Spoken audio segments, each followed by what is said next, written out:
We are anonymous. No faces, no flags, no permission slips. That's not just a slogan. It's the point. Anonymous isn't a person. It's a signal and alarm that goes off when the powerful think they can do anything and get away with it. And right now, the alarm is screaming because Donald Trump is losing it as his cover story around the killing of Alex Pretty keeps collapsing in real time. Let's be clear about what we actually know versus what Trump's people want you to believe. Multiple major outlets report that Alex Pretty, 37-year-old, a Minneapolis resident, and an ICU nurse connected to the Minneapolis 5A health system, was shot and killed during a federal immigration enforcement-related incident in Minneapolis, and state/local officials have been demanding access to evidence while describing unusual federal obstruction. That's the backbone. That's the part you can't spin away with a tweet, a tantrum, or a press secretary reading from a script. Now here's what the original account you provided says happened, and I'm going to keep every single detail, because the details are where the cover-up dies. According to the narrative, Alex Pretty was at a peaceful protest in Minneapolis. A female protester was being brutalized, pepper-sprayed, by what the narrator repeatedly calls Trump's Border Patrol Gestapo. Alex saw it. He stepped in to help her. That's when the account says agents pepper-sprayed him. Two started beating him, gang-tackled him, threw him to the floor, bludgeoned him over and over, and then shot him repeatedly at least 11 times, killing him. The story then says Trump's regime tried to frame him afterward, claiming the shooting happened because he had a concealed handgun. Then the account says it turned out he did have a concealed handgun, but he was a legal permit holder, and he never drew it. It stayed holstered the entire time. The account further claims that the agents went into his holster, took the handgun out, and then killed him anyway, even though there was no threat whatsoever at any point.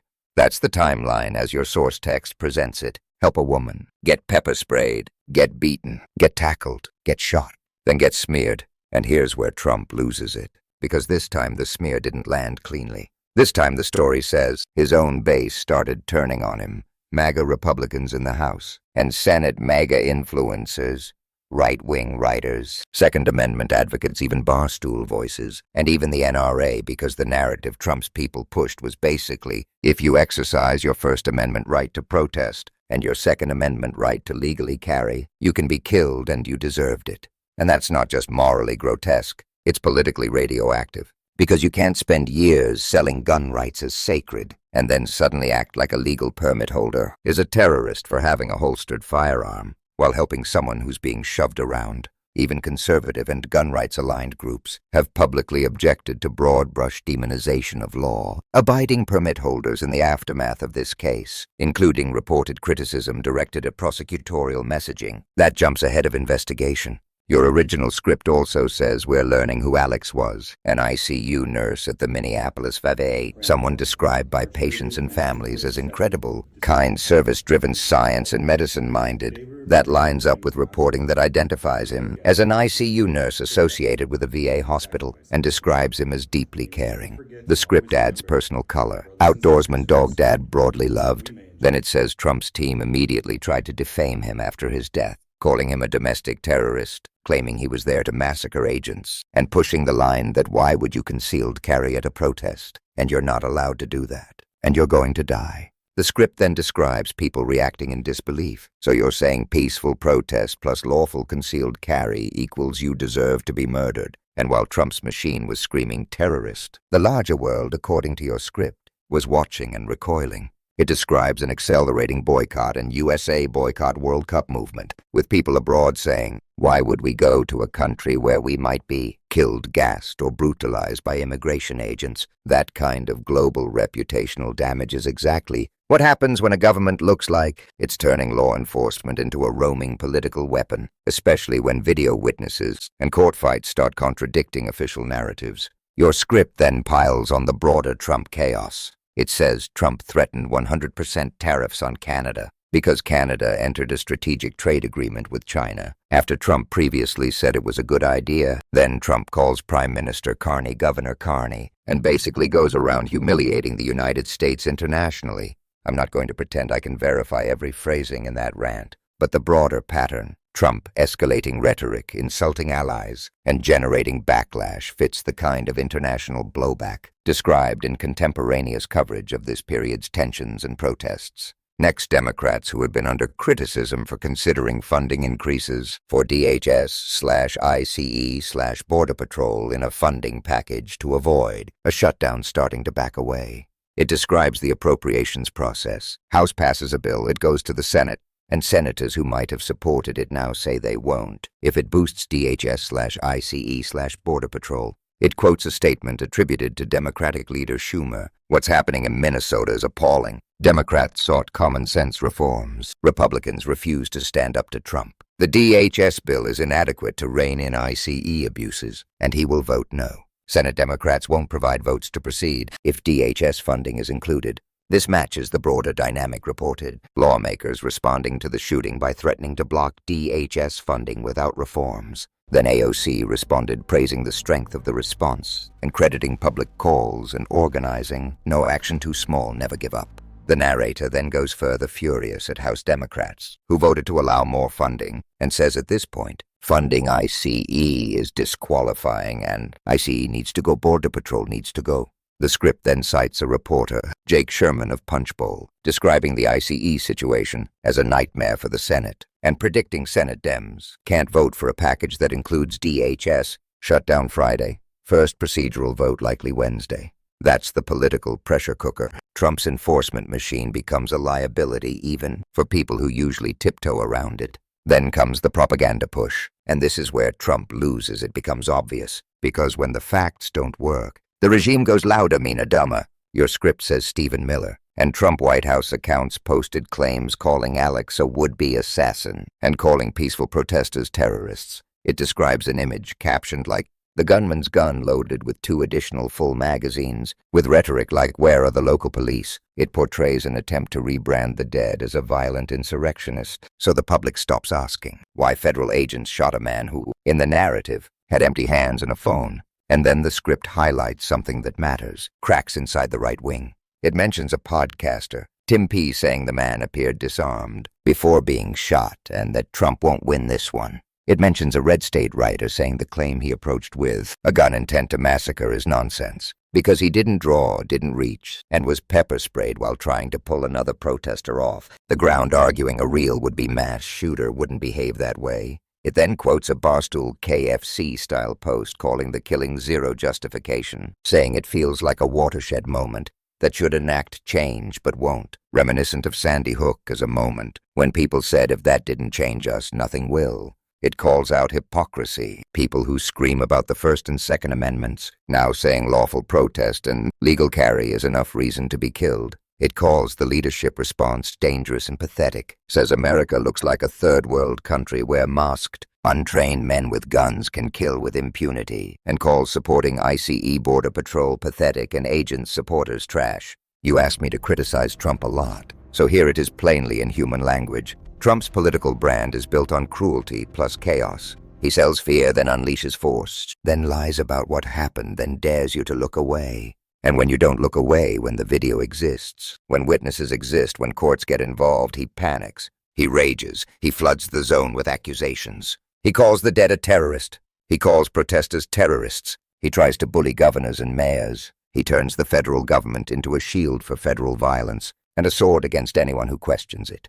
That's not leadership. That's the behavior of a regime that knows it can't survive daylight. Your script also includes a moment involving Bill Sally, described as the first assistant U.S. attorney for the Central District of California, saying if you approach law enforcement with a gun, they'll likely be legally justified in shooting you, don't do it. Then the NRA response in the script says that sentiment is dangerous and wrong and public voices should wait for a full investigation rather than demonize law-abiding citizens. The important piece is the fracture. Trump world tried to weaponize gun fear, and even the NRA line, at least as quoted here, pushes back. Then the narrator says, we all saw with our eyes what happened, and claims there's video showing he was murdered in cold blood, that no further investigation is needed beyond identifying the agents, and who else they've done it to off camera. Now in reality, investigations do matter legally, and media coverage at this point focuses heavily on contested accounts and evidence access fights. But the emotional core of the script is, the public believes it's obvious, and the only reason to stall is to protect the shooters. And speaking of stalling, this is where the cover-up quickly unravels, in the most concrete way, lawsuits and court orders. Your script says the Hennepin County Attorney's Office filed a lawsuit demanding immediate access to federal evidence that DHS Border Patrol ICE refused to even let the FBI do the investigation and blocked Minneapolis PD and the Minnesota AG's office from participating, similar to what the script says happened with another person, Renee Nicole Good. Reporting supports that Minnesota officials have taken unusual legal steps to secure evidence and described being blocked or obstructed by federal authorities, with court actions aimed at preserving evidence. The script then introduces colleagues and community voices, Dr. Dmitry Danoka, describing Alex as a colleague at the VA, a good, kind person who lived to help, and saying they chatted about getting a mountain bike ride together, now impossible. It mentions Randolph saying Alex was their dad's ICU nurse and read a final salute at the VA after he passed. The dad's final words were, "Continue to fight the good fight," and the speaker says the dad would be honored by Alex's sacrifice and ashamed of the current administration. Then it reads a family statement. They're heartbroken and angry. Alex was kind-hearted, cared deeply for family friends and the veterans he cared for. As an ICU nurse at the Minneapolis VA, he wanted to make a difference. His last act was to protect a woman. Lies told by the administration are reprehensible. He was not holding a gun when attacked. He had his phone in his right hand, his empty left hand raised above his head while trying to protect the woman as CE pushed down, all while being pepper sprayed. Please get the truth out. He was a good man. The detail about his hands phone in right, empty left raised is the kind of specific visual detail families cling to when they know a smear machine is coming for their loved one. Then your script adds two more explosive claims. First, it says Pam Bondi sent an extortion letter to Governor Tim Walz and Minnesota officials, saying ICE would leave the state if Minnesota turns over voter files to Trump's regime, calling it state terrorism used as a bargaining chip to seize election infrastructure. Separately sourced reporting does indicate Bondi sent a letter to Minnesota leadership connected to ICE operations and voter data demands, and Minnesota's Secretary of State publicly responded. Whether someone labels it extortion is opinion, but the fact pattern of a letter pressure and public reaction is in the news. Second, it says the Trump DOJ tried to get the Eighth Circuit Court of Appeals to issue an arrest warrant for Don Lemon, allegedly for videotaping a protest at a church in St. Paul, and that they tried to go around a chief district judge, a George W. Bush appointee, while the judge was home because an extreme cold closure impacted his mentally disabled adult son's program. The script then quotes the judge complaining he wasn't notified, wasn't served the case is sealed even from me, and he had only 2.5 hours to respond to a mandamus petition he couldn't read. That's presented as a judge calling out Trump DOJ's criminality. I have not independently verified that specific Don Lemon Eighth Circuit episode from the sources I pulled above, so treat that segment as a claim from the original script, unless you provide a link to reporting on it. But even without that last episode, the theme is brutally consistent. Weaponize federal power, hide evidence, smear the dead, intimidate officials, and when that fails, when Republicans demand testimony, when Senate Democrats threaten to block DHS funding, when state authorities sue for evidence, when judges order preservation, Trump spirals. Because Trump doesn't do accountability. He does domination. He doesn't do truth. He does narrative warfare. And that's why this feels like a watershed moment, as your script keeps repeating, because it's not just about one man, Alex Pretty, ICU nurse described as service-minded, killed in a federal encounter now at the center of legal and political fights. It's about whether the country accepts a future where masked federal agents can show up, escalate, kill, block local investigations, and then call you the terrorist for asking what happened. So here's the call to action, and I'm going to keep it simple and sharp. Don't let Trump's noise bury the facts. Share the verified reporting. Demand transparent investigations with state access to evidence. Pressure your representatives, especially on funding, because money is leverage and impunity feeds on budgets. And if you're watching this, don't just nod along, move. Comment, organize, show up, and refuse to normalize a government that treats accountability like an enemy. We are anonymous, and we don't look away.